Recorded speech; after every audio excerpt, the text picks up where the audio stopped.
Hai guys, udah lama nggak jawab-jawab pertanyaan. Sekarang insya Allah aku sempatkan untuk menjawab beberapa pertanyaan lagi dari teman-teman ya. Ini pertanyaan yang lumayan sering nih ditanyain, yaitu kalau tidak direstui oleh keluarga tercinta. Entah itu orang tua, entah itu dari suami, mungkin ya. Teman-teman kalau berdasarkan yang dari cerita-cerita yang aku dengar gitu ya, dari downlineku, crossline dan sebagainya, biasanya kalau misalnya dilarang sama seseorang itu karena mereka punya ketakutan.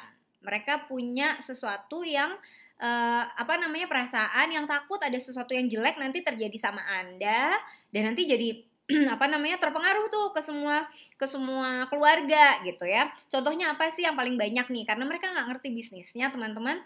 Jadi pada saat Anda masuk ke Oriflame, Anda masuk ke BCN mungkin gitu ya, ketakutan mereka adalah satu, ngabisin modal, ngabisin duit gitu ya. Yang kedua mungkin kalau yang masih kuliah gitu, orang dilarang sama orang tuanya, ketakutannya adalah mengganggu jam belajar, ya nggak?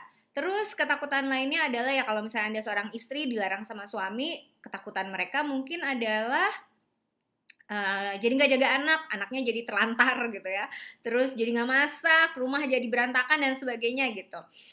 Aku nggak tahu teman-teman, tapi mungkin aja ya nggak, karena rasanya sih kalau dilarang, kemungkinan karena ada alasannya. Mereka berusaha melindungi Anda, melindungi keluarga dari hal-hal yang tidak mereka inginkan dan mungkin tidak nggak kebayang sebelumnya. Dan mungkin sama kayak Anda yang pertama kali masuk bisnis ini masih bingung gitu. Jadi terus gimana dong Mbak Nat? Kalau boleh saran sih teman-teman, kalau misalnya memang boleh diajak ngomong, diajak ngomong. Kalau misalnya boleh dikasih lihat gitu ya, misalnya Anda ikutan Facebook training gitu, Anda ikutan webinar, itu diajakin, ikutan duduk bareng gitu. Terus apapun ketakutan mereka, Anda bisa jawab gitu. Kalau Anda nggak bisa jawab, tanya ke upline-nya ya. Intinya adalah ketakutan mereka untuk melindungi Anda biasanya. Dan ketakutan-ketakutan itu tadi, kalau boleh aku jawab sekarang gitu ya untuk membantu Anda. Satu, nanti ngabisin modal.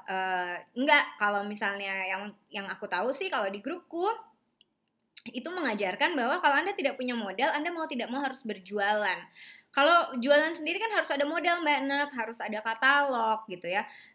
Harus ada katalog, harus ada tester, mungkin produk dan sebagainya. Itu bisa diakalin teman-teman. Misalnya produknya memang yang kalian butuhkan. Yang kalian butuhkan apa? Sampo, sabun gitu ya. Ya udah yang memang dipakai sama keluarga sendiri yang akan menjadi tester Anda. Jadi tidak ada tambahan nggak ada lagi tambahan biaya di luar itu gitu. Katalog sekarang zamannya online ya, asal Anda mau berinvestasi waktu dan energi untuk mungkin mengedit banner-banner yang sudah disediakan gitu ya, baik sama Oriflame atau mungkin sama jaringan Anda nggak perlu keluar duit untuk katalog ya, asal Anda tahu cara bikin review atau Anda nge-share review dari Oriflame, dari konsultan-konsultan Oriflame lainnya gitu. Teman-teman biar nggak kepanjangan, aku stop dulu jawaban yang di sini gitu ya. Nanti kita sambung ke video yang berikutnya ya.